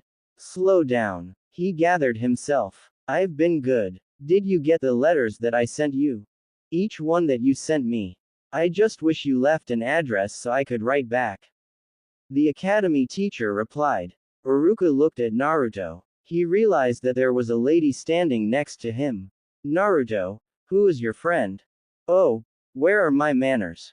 Iruka-sensei, this is Yumi." "Yumi, meet Iruka-sensei." Naruto introduced the two. They both shook hands. "So this is the Yumi that I've been hearing so much about in your letters." "Naruto, you have a beautiful girlfriend," Iruka complimented. Yumi blushed. "Why, thank you, sir. And soon-to-be wife." Naruto muttered softly so no one could hear. "Please, just call me Iruka." Naruto spoke before silence could take over. "Iruka-sensei, I assume you gave me up to Oba-chan." Iruka looked like he was about to apologize, but Naruto cut him off before he could say anything. "Don't worry about it. I know you wouldn't have done it if you thought that they were going to hurt me." Iruka spoke. "I only did it because they said that they was going to reinstate you as ninja again. I know it's selfish, but I just wanted you back home so I could see you. Don't worry. I'm here for the time being. I've got a feeling I'm going to be here for a while, so we will definitely have time to catch up." The ninja known as the Golden Fox replied. Naruto grabbed Yumi's hand and they both headed towards the exit. Iruka spoke before they left. "Naruto, it is really good to see you again." Naruto stopped at the doorway. "It's good to see you too, Iruka-sensei. It's good to see you too." Naruto and Yumi exited the classroom. Iruka went back to his desk and returned to grading papers. He opened his desk drawer to reveal a blue Hittite with the leaf symbol engraved on the metal plate. He smiled at the sight of the blue headband. After closing the drawer, he returned back to grading papers. At a local barbecue shack, sitting at a table, with a grill in the middle, that seated at least 12, were 12 Junins. The Junins that were sitting at the restaurants were Minato Anko, Yuhi Kurenai, Sarutobi Asuma, Hitaki Kakashi, Maeda Gai, Genma, Hyuga Neji, Ebisu, Nara Shikamaru, Akamichi Choji, Tenten, and Rock Lee. Gai was telling all of those who had not participated in the skirmish with Naruto about how easily they were defeated. Everyone, with the exception of Kurenai, Asuma, and Kakashi, was shocked. "Impossible. There is no way he could beat all four of you," Anko stated. "I wish that was true, Anko, but he made us look like rookies who didn't know their place. Asuma said while preparing to smoke a cigarette. He's that good Anko. He even broke my powerful genjutsu. Kurenai replied. Everyone was shocked. The senbon fell out of Genma's mouth. Kurenai was the village's genjutsu specialist. To hear that Naruto broke her most powerful genjutsu was surprising. Shikamaru decided to speak. I bet the Hokage put you up to the troublesome task of testing Naruto's abilities. Yes, she did. Truth be told, I didn't expect him to improve that much. If I had to guess, I would say he's on par with Sasuke. Kakashi replied. Ebisu spoke. You may be right. Neji, who was sipping his tea, put it down to speak. I don't know what his skill level is now, but he most certainly improved. He looked at Tenten and Shikamaru. You two had to notice it when we were sent to retrieve him. Tenten wondered what Neji was getting at. What do you mean, Neji? Shikamaru answered. He means how Naruto was able to get behind Ino without her even noticing until the kunai was at her neck. To tell you the truth, I don't think my shadow bind would have held him if he was serious. He even knew who we were. He called all of us out, remember? Asuma, remembering what Naruto had said before he knocked Kurenai out, well, he did say something about seeing without your eyes before he knocked Kurenai out. What do you think he meant by that? Lee questioned. Kakashi decided to answer. He told us that he was able to sense our chakra signatures. I'm guessing that's how he was able to defeat Kurenai's genjutsu. Well, I wonder who is stronger. Naruto or Sasuke? Anko questioned. Tenten responded. Probably Sasuke. He did defeat Itachi, who was said to be even stronger than Orochimaru. Anko looked at Tenten. You're probably right. Sasuke-kun is in line to be the next Hokage. He also knows tons of jutsus. Neji wasn't so sure that Sasuke was stronger. He knew that Naruto was playing with him and the others back in Sun Country. He knew there was a lot more to Naruto than met the eye. Well, that might be a fight we'll see in the near future. They are going on a mission together tomorrow. Shikamaru said. Tenten spoke. They were teammates. I'm sure that they won't fight. You're wrong. Kakashi interrupted. Sasuke and Naruto are rivals. Although they worked well together when the situation called for it, they always were trying to outdo the other. They always fought each other.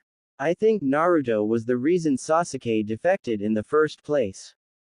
What do you mean? Kurenai wondered. Sasuke was always number one in his class. Naruto was the dead last. Sasuke saw that Naruto was improving greatly and thought that he wasn't progressing fast enough. The day after Tsunade had returned, I found them on the roof fighting. I had to interject before they killed each other. Sasuke with a Chidori in his left hand was about to collide with a Rasengan in Naruto's right hand. He knows the Rasengan. Anko yelled out. Almost everyone at the table were shocked while some were confused. What is the Rasengan? Shoji asked with food in his mouth. I think it's a swirling ball of chakra gathered in the hand. Am I correct, Kakashi? Shikamaru questioned. Yes, but how do you know he knew that technique? He used it on one of the sound nins on our mission to retrieve Sasuke. Shikamaru explained. It's also an A-rank jutsu only known to Jiraiya-sama and the Yondaime. Kurenai replied. A fight between the two is almost inevitable. Kakashi stated. Well, Sasuke did defeat Gaara, who has Shukaku sealed inside of him, so I'm sure he can best even Naruto. Tenten stated. You're wrong, Shikamaru stated. Wrong about Sasuke being able to beat Naruto. Tenten replied. No, you're wrong about Sasuke defeating Gaara. Naruto was the one who defeated Gaara. Everyone at the table was in shock. Kakashi was curious because he had always thought that Sasuke defeated Gaara. All of the villagers had thought that it was their precious Uchiha. Shikamaru was one of the few that knew the truth. Tamari saw the whole battle. She told me that Naruto saved Sasuke from being killed by Gaara. Well, here's how she described it. Gaara had jumped at Sasuke again, but Sakura jumped in front of him. He slammed her into a tree. He used a giant hand made out of sand to press her against the tree and render her unconscious.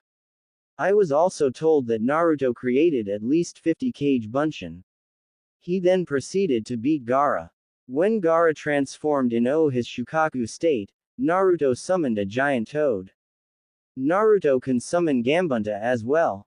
Kurenai asked with wide eyes. Not surprising, seeing as Jiraiya-sama trained him for the third round of the Chunin exams, Ebisu stated. I thought that you trained him, Ebisu. Kakashi asked. Well, I was going to. I decided to work on his chakra control, so I took him to the hot springs. I figure that it would give him more incentive to stay above water since the water there was hot. Sure. That's the reason. Pervert, Genma said, nudging him in the waist, grinning. I'm not a pervert. I did it for his benefit, really. Anyway, we met Jiraiya-sama there and he took over Naruto's training. Well, like I was saying, Tamari said Naruto summoned a huge frog to fight Gaara. Long story short, Naruto defeated Gaara, not everyone's precious Uchiha. Shikamaru finished. What's that supposed to mean? Anko asked with a little anger in her voice. Shikamaru stood up. It's too troublesome to explain. Besides, I have to hand in my mission report, so I will see you guys. Shikamaru headed to the exit. Naruto and Yumi were walking down the street. Since the sun was setting, they decided to head back to the hotel. Naruto heard a woman's voice call his name and Yumi turned around to see a brunette. Naruto just smiled. Yumi was furious at the woman, until she transformed into a teenage boy with the standard uniform of a Leaf Chunin. Naruto Ni-san, that was a smoker of a jutsu, the teen stated. Naruto just smiled. Konohamaru, I'm not a kid anymore, so I forbid you to use that ridiculous jutsu. Yumi was thinking to herself, that is a pathetic ninja technique if I ever see one. It's appalling to all women. That's something a pervert would use and enjoy. Good thing my Naruto isn't the category of the former or the latter. She was pleased with her husband-to-be. Naruto pumped his fist and screamed, now let me show you the ultimate Oryoku no jutsu ever created to man. Realizing what Naruto had said, Yumi responded with a slap to the back of his head. Baka. If I ever catch you doing something as ridiculous as that, you can forget about ever touching me again. Naruto recovered from the smack. He then greeted Konohamaru. Hey Konohamaru, how's it hanging? Pretty good bro, I heard we're doing a mission together tomorrow. It's going to be wicked awesome to work with you bro. I know you have tons of kick-ass jutsus. Konohamaru said with excitement. Yeah, I know a lot of jutsus. Maybe I can show you one, Naruto said. Yumi glared at him. It better not be the one that you were talking about earlier. Or else. Naruto put his hand up in defense. No, it's something different completely. Konohamaru spoke. Hey bro, who's the hot chick? Is she your? Konohamaru showed Naruto his pinky. Grinning from ear to ear, Naruto replied, yep. I did pretty well for myself, don't you think? What about you Konohamaru? Do you have a special girl? Well, I like Hyuga Hanabi, but I don't think she likes anyone. She acts as if she's too good to socialize with me. But for some reason I still like her. Konohamaru confessed his feeling toward the Hyuga heir to Naruto. Don't worry Konohamaru, most Hyugas are snobs. If you can't convince her to see how great you are, then it's her loss. Naruto gave his opinion. Naruto and Konohamaru were smiling. Both of their ninja senses kicked in. They quickly turned to the right to see 5 kunais coming in their direction. Naruto grabbed Yumi before she knew what was going on and flipped out of the way. Konohamaru sensed the kunais and flipped out of the way. Naruto landed a foot away from where the kunai was embedded into the floor. He looked to the direction where kunai came from.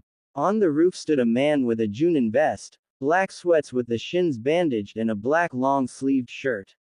On the arm of his shirt was the symbol of the Uchiha clan. Naruto narrowed his eyes at recognizing at who it was. In angry tone, he decided to speak, "Uchiha, Sasuke." Sasuke flipped of the roof and landed in front Naruto. He sported his infamous smirk. "You're as slow as ever, Dobi." Naruto basically growled his next comment, "What do you want, Sasuke?" Yumi was looking at Sasuke.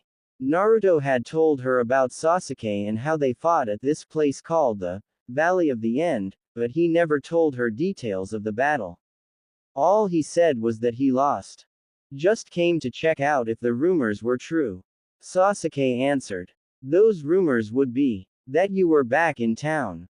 I also heard that you beat Kakashi, Guy, Kurenai, and Asuma. Not bad, Dobi. The Uchiha replied. Naruto was wearing a smirk. A lot has changed. No offense, but you're not even a match for me, Sasuke-chan. Sasuke's eyes narrowed. He was pissed. Naruto knew that Barb would anger Sasuke. That's exactly what he wanted. Sasuke calmed down. Your girlfriend is very attractive. Getting her is probably the only thing you did right, Dobi. Naruto was getting pissed. He knew what Sasuke was doing because he was doing the same thing. I never knew you liked girls, Sasuke-chan. I mean, you always rejected your fangirls. I always thought you played for the other team. Konohamaru and Yumi could feel the tension between the two. They knew that the two were about to explode. Yumi decided to grab Naruto's arm and drag him to the hotel. Naruto-kun, let's go. Naruto nodded and decided to walk off. Sasuke spoke. Getting saved by his girl, that's what I expected of you, Dobi. Naruto stopped immediately. He was now officially pissed. He was not going to let this slide. He turned to face Sasuke against Yumi's protest. You know, Sasuke, I don't like fighting with words. I'd rather use my fist. Sasuke smirked. He had gotten what he wanted. There is a training area about a mile from here. We could do a lot of talking there if you'd like. Sasuke pointed to Yumi. Bring her too. I want her to see you get your ass kicked. He then poofed away to the training ground. Naruto looked Konohamaru, who was next to him. Protect her when we get to the training ground. Konohamaru was worried for Naruto. He knew that Sasuke was probably the strongest in the village. Naruto-Nisan, I don't think you should fight Sasuke. And why shouldn't I? Naruto asked. Because he's going to be the Rokudaime, the teen stated. Naruto became even angrier after that revelation. He just kept thinking about how it was unfair that Sasuke got everything. He had to work hard to get anything and everything seems to just fall in Sasuke's lap. Sasuke was number 1 in school. Sasuke had the affection of the girl he once cared deeply for. Sasuke was personally trained by their Junin instructor while he was left to rot. Now it seems that Sasuke was going to live the dream, which he wished, deep down, he could live. It was just so unfair. He looked at Konohamaru. Well, I guess you will get to see that my power is on the level of a cage. Meet me there. Naruto poofed to training ground 7. Sasuke was standing in the middle of the clearing. Naruto and Sasuke were staring at each other intently. The power that was radiating off of them was similar to when Orochimaru and Sandaime were fighting. They just stood there looking at each other for 2 minutes. Konohamaru had arrived with Yumi. They were a distance away. Kakashi and those who were at the barbecue shack had felt the immense power and came to check it out. They all landed next to Konohamaru. The Anbu squad came when they felt Sasuke and an unfamiliar power. They surround Naruto. Sasuke spoke to the Anbu squad. Stand down. A man with a bear mask spoke. Sasuke-sama, we have a duty to take in anyone who acts against a shinobi of the leaf. I said to stand down. Don't get involved no matter what happens. He said this while looking at Naruto the whole time. The Anbu squad decided to watch the fight. Tsunade and Jiraiya walked up next to the small group that consisted of ninjas. What is going on here? Tsunade asked. Naruto Nisan is about to kick Sasuke's ass. Konohamaru replied. Hanabi, who was training with Hinata, had felt the power that came from them earlier. Her and Hinata had arrived in time to hear Konohamaru's proclamation. She decided to comment on what she thought to be a ridicule's comment. You really are a fool, monkey boy. Naruto can't beat Sasuke-sama. He's going to be the Rokudime, no way he loses to him. Naruto looked to his left to see a lot ninjas looking at him and Sasuke. He saw Konohamaru with Yumi. She was the only person he was looking for, however he saw the one person that had broke his heart 6 years ago. His eyes narrowed when she came next to Tsunade.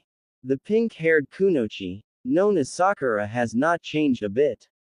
Granted, she got taller and her wardrobe now consisted of a red top, a beige skirt with black shorts under, and black knee-high sandals. Naruto just smiled. This was the perfect opportunity to beat Sasuke in front Kakashi, Sakura and everyone else. He turned back to Sasuke and was smiling. Sasuke was curious. What are you smiling at, Dobi? Just smiling at how I'm going to show everyone how weak you really are, Sasuke. Sasuke's eyes narrowed at that statement. Naruto calling Sasuke-chan was one thing, but saying that he was a fag boy was over the line. He shifted into a fighting stance, then show me. With pleasure. Naruto and Sasuke formed hand seals faster than anyone could follow, and they both yelled, Kaden. Ruka no Jutsu, a big dragon flew from both their mouth. Both dragons collided and cancelled each other out. No one could see what happened after that due to the dirt blocking their vision. Tsunade was about to stop their battle when Jiraiya grabbed her. Don't get involved. They have some unresolved issues that they need to settle. Just sit back and watch the show. I guarantee that we won't see a fight like this again. Sakura was looking, trying to see what was happening. Neji saw her worry, so he decided to tell her what was happening. They are engaging in a taijutsu match, neither one is getting the upper hand. When the dust cleared, everyone saw both fighters blocking the other's punches and kicks. Sasuke did a roundhouse kick that sent Naruto into a nearby tree. Everyone was looking on in amazement. Naruto rubbed his jaw. Damn, he's good. I didn't want to do this, but I guess I have no choice. Naruto walked back the clearing where Sasuke stood in his fighting stance. That was a nice kick. But let's stop playing with each other. How about you take off your weights and I take off mine so we can pick up where we left off 6 years ago? Naruto complimented. Sasuke spoke in a mocking tone. You sure that's what you want? When I take off my weights, this fight is going to be more or less over. Just take them off already, Naruto said in bored tone. Both warriors took of their weights. Sasuke took of his wrist, ankle, and vest, which were all weighted. Naruto took off the weight tag that was in his shoes. He also took off the ones that were under his wristbands as well as the one that was under his shirt and his pants. Naruto was ready. Both warriors blurred out of everyone's sight. Kakashi was stunned. Anko spoke. What the hell? Where did they go? They're moving at a high speed. I can follow them but barely. They are exchanging blows. Lee committed. Out of everyone that was there, only Jiraiya and Tsunade saw what exactly was happening. Kakashi, Lee, and Guy were barely keeping up with the speed. Jiraiya, who was looking at the fight, intently smiled. He knew what had just happened. Sasuke had just got kicked in his face. Everyone, except those who could follow the fight, had saw Sasuke fly into a tree. Neji smirked. Looks like the Uchiha is eating dirt. Most of the ninjas that were there couldn't believe what they had just heard. Sasuke was on par with the Godime. When the lot of ninjas and Sasuke fans saw that he was pulling himself out of the little ditch, they were surprised to say the least. Impossible. I never seen anyone who was able to lay a hit on Sasuke-sama, an Anbu guard said. Who does that guy think he is, hurting Sasuke-kun? Said a Chunin fangirl. Yumi looked at the girl. That's my Naruto-kun. This Sasuke of yours can't ever beat my Naruto. Hinata tensed up at what the girl had said. The happiness that she held regarding his return had died there and then. I should have told him I felt when we were younger. I should have followed my heart and left with him when I saw him leave that day. I just wish that. Her thoughts were cut off by the Anbu man with the frog mask, who looked at Yumi. You mean, Naruto as in the Golden Fox? She looked back at Naruto who was waiting for Sasuke to pull himself together, the very same. Sasuke finally got up. His lip was bleeding. He wiped the blood away with the back of his hand. He smiled. The dobi got better.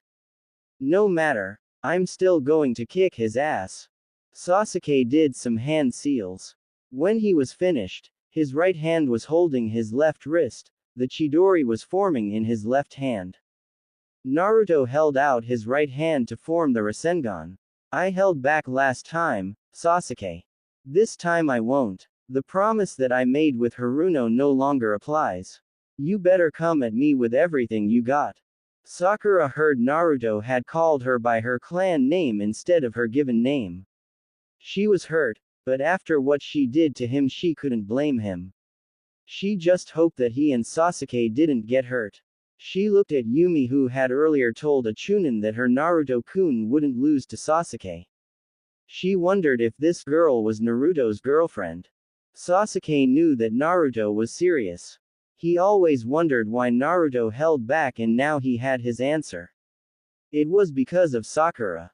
Sasuke looked at Naruto with a steely gaze. I plan to do just that. They continued to look each other for a second. When the second that seemed like an eternity ended, they both took off at each other, armed with two of the most fearsome jutsus ever created. Everyone looked on in awe waiting to see what happened next. Naruto and Sasuke ran at full speed towards one another. The distance, which seemed like a mile, began to close. The sound of 1,000 birds was heard throughout the area. As Sasuke ran forward, the ground underneath his Chidori began to break like glass subjected to a high pitch. Naruto's Rasengan was a perfect orb, with chakra spinning inside of it.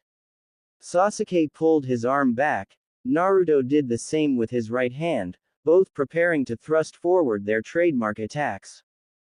Both warriors thrust their arms towards one another, and before the jutsus made contact they yelled. Rasengan. Chidori. Both jutsus made contact. There was a big flash of light emitted from the jutsus that caused everyone to squint. When the light died down and both figures were visible, everyone saw both warriors trying to overpower the other. Kakashi was looking on in shock, Jiraiya was wearing a grin, and Sakura looked like she was worried. Sakura was about to say something to Kakashi, but before she could, an explosion had occurred. She quickly turned away from the copy nin to see what happened between Naruto and Sasuke. Both warriors were flying back into the direction they came. Naruto did a flip mid-flight to and landed on his feet. He stood as if nothing had happened. Sasuke did the same. Sasuke was furious that his attack didn't work. He had put everything he had, and it was cancelled out. But that wasn't the thing that made him furious. What really pissed him off was that Naruto was standing there as if he was unfazed by his attack at all. Sasuke thought to himself, how the hell can he stand there and act like that didn't faze him? I know he's hurt. The dobi is just acting tough. No matter, I'll prove that I'm stronger. Naruto was a little surprised that his attack was equal ground. But he wasn't that surprised since he didn't put everything he had into it. Naruto thought to himself, I should have pumped more chakra into my Rasengan. He wouldn't be standing there all nonchalant. This is going to be so fun. He has no idea that I'm still holding back. Jiraiya wondered why Naruto didn't pump more into his Rasengan. He knew what Naruto was capable of with that technique, and by no chance should the Chidori should have equaled it in power. He spoke his thoughts. Naruto, why didn't you put more power into the Rasengan? Tsunade looked at Jiraiya. You're telling me that he's not going all out? Jiraiya realized that he spoke out loud. He cursed himself for that. He wanted Naruto to surprise them with what he was holding back. To keep the surprise, the Toad Hermit decided to keep his answer short. No, he is not going all out. Everyone's attention turned to Jiraiya. He could sense that everyone was looking at him. Some probably wanted to ask questions. He responded before anyone could question how he knew that Naruto was holding back. Don't worry, you will all see in due time. Naruto looked at Sasuke. He smirked. Then he spoke. Hey Sasuke, let's take this up a notch. Sasuke gave his infamous smirk. Sure, let's do that. Sasuke vanished from sight. Naruto's eyes went wide. He didn't even see where Sasuke went until he felt a kick planted on his chin. Naruto was suspended in mid-air. Sasuke appeared directly behind him. Naruto turned his head slightly to see a smirking Sasuke. From here on out it's all original. The Uchiha stated. Sasuke threw a punch with his left, expecting Naruto to block it. He swung around, making Naruto think he was going to kick with his right leg. He then planted the back of his left hand, which was balled up into a fist into Naruto's face. Naruto was sent hurling to the ground. Sasuke punched him in the stomach with his right hand, and then he followed it with his left. Both punches was followed by Sasuke doing a front flip that landed in Naruto's stomach. Sasuke yelled, "Shishi Renden." Sasuke bent his body so he could do a back flip. He smiled as he looked at Naruto. Everyone else looked on. Konohamaru, Yumi, and Tsunade looked on in shock. Everyone else seemed to expect this. Hanabi looked at Konohamaru then laughed. You said he was going to kick whose ass? Pathetic. He stood no chance. Konohamaru couldn't say anything. She was right. Naruto was lying before Sasuke beaten. From what he could see, Naruto was passed out. He was hoping that his brother would knock the arrogant Uchiha down a bit. He wasn't the only one. Neji had wanted this too. Jiraiya was cool as a cucumber.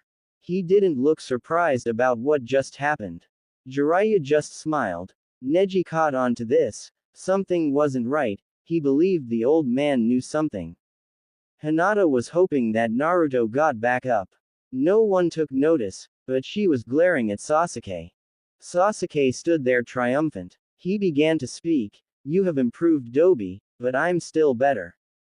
Did you really think you were better than me? It's sad your girlfriend had to see this, but you were too weak to do anything. I am your better, know it and understand it. HMPH, the golden fox, more like the beaten kit. Still think of me as the dead last I see. A familiar voice stated. Sasuke's eyes went wide. He looked at Naruto who was in a crater. Naruto turned into a huge rock. Sasuke's eyes narrowed out of anger. Naruto had escaped his Shishirenden. Everyone looked behind them to see Naruto standing on a tree branch, arms folded, while leaning on the trunk of the tree. He jumped down and landed behind everyone that was gathered. He walked up to Yumi who was happy that he was okay. He smiled at her then spoke. Don't worry, that kick was weak. Anyway, I have to kick everyone's precious Sasuke. Tsunade and Jiraiya laughed at the remark. Neji grinned at it. Lee and Guy's jaw was hanging at what Naruto said. Before Naruto proceeded, he stopped and looked at Hanabi with cold eyes. It seems that you were wrong about me. I think it's time I show everyone that Sasuke isn't so great. Since you said I was pathetic, I will leave you with no doubts about my ability after this battle. Naruto turned to look at Jiraiya with a serious look, then he smiled. Ero Sennin, I think it's time I become the feather, don't you think? Jiraiya nodded with a smile. Do what you want. Just don't embarrass him too much. Not a prob. Naruto stated. He walked until everyone was at least 10 feet behind him. If looks could kill, then Sasuke glare would have killed Naruto. Naruto just kept on smiling. You're probably wondering how I escaped from the technique you stole from Lee. Well, it wasn't hard. When you brought your foot down to kick me, I shielded my chest area with chakra. Much like how Neji does. I then used a kawarimi with a nearby rock. And the rest is self-explanatory. Sasuke's eyes remained narrowed at the Kyuubi container. He was pissed that Naruto escaped his Shishirenden without a scratch. He closed his eyes to calm himself, he then smiled. He still had a few aces up his sleeve, so he shouldn't get too worked up. Sasuke thought to himself, I could use the Mangekyo power. He's fast. My Sharingan doesn't have enough time to effectively counter. Wield a Mangekyo would help as long as I don't use Tsukiyomi, Amaretsu, or Susanoo. With the Mangekyo I would be able to predict his movements better and counter accordingly. The regular Sharingan couldn't keep up with his speed, but these eyes will. Naruto, you should consider yourself lucky, you're the second person who has forced me to use the Mangekyo. He opened his eyes. Naruto wondered what Sasuke had planned. He then realized what happened when Sasuke had opened his eyes to reveal the Mangekyo. Naruto got into a battle stance. His eyes now were directed at Sasuke's feet. Part of Naruto's training with Jiraiya was to prepare him to fight Itachi.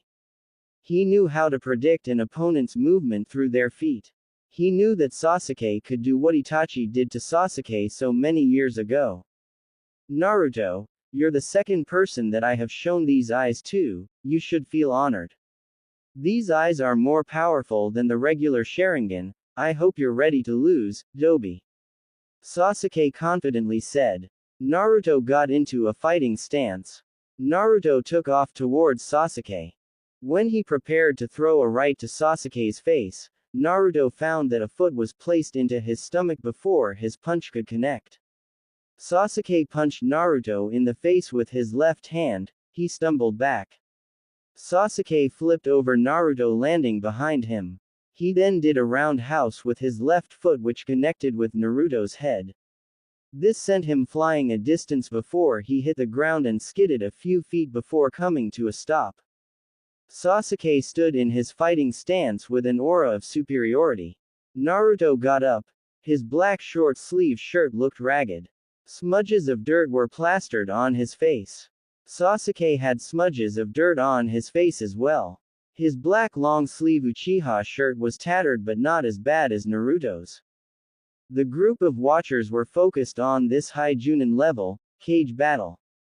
A voice from behind caught everyone's attention, it seems everyone is here.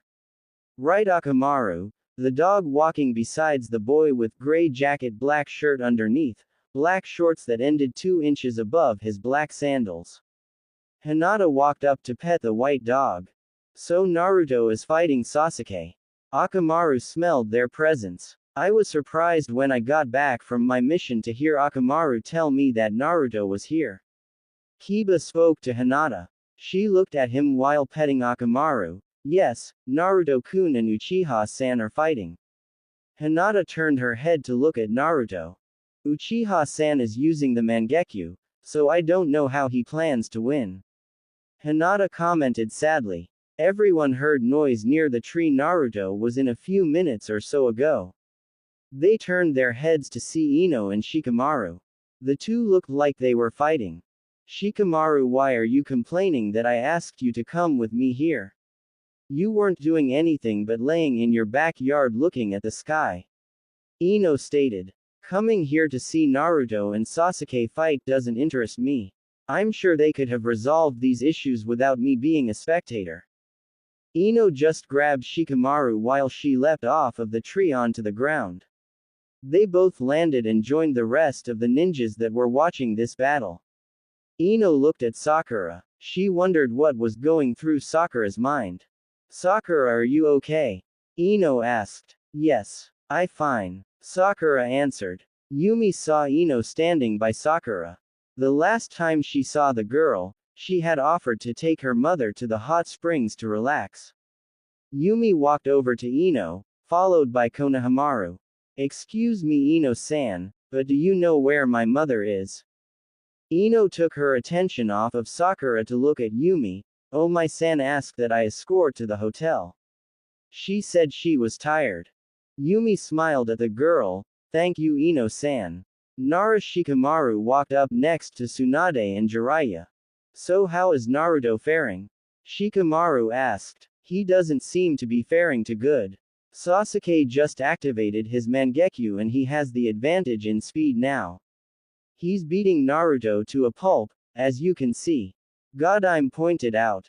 Sasuke won't have the advantage for long.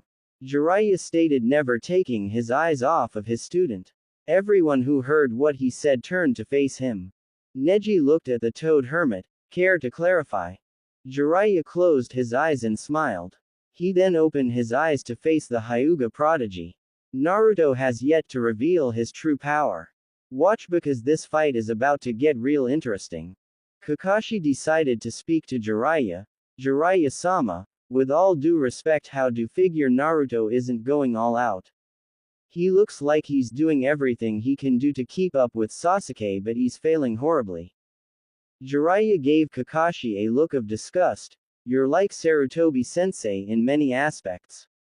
Always put your time and energy into the student you favored among all the others.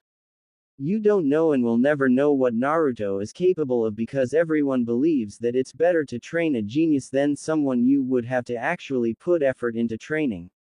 You ignored him, pushed him to the side so you could focus on Sasuke. Your sensei never did that, Kakashi. He would be disappointed in you. Kakashi put his head down in shame. It was all true.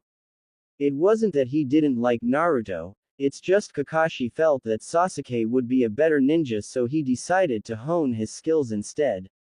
Hell, he even helped Sakura work on Genjutsu. The only thing he helped Naruto with was his tree climbing exercise. He taught Sasuke Chidori, his prized technique. Sakura couldn't believe what she heard Jiraiya accuse Kakashi of.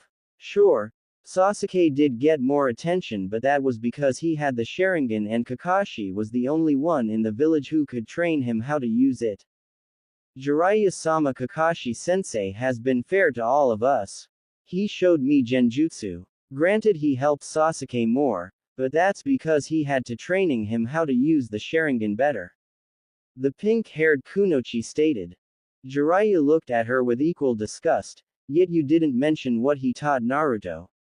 I'm not surprised, seeing as you spent most of your time focusing on Sasuke, so there's no way you would know if he trained Naruto. Sakura, you should watch this battle more than anyone. In a way, this battle has a lot to do with you. Tsunade looked at Jiraiya with a questioned look. How does this battle involve Sakura?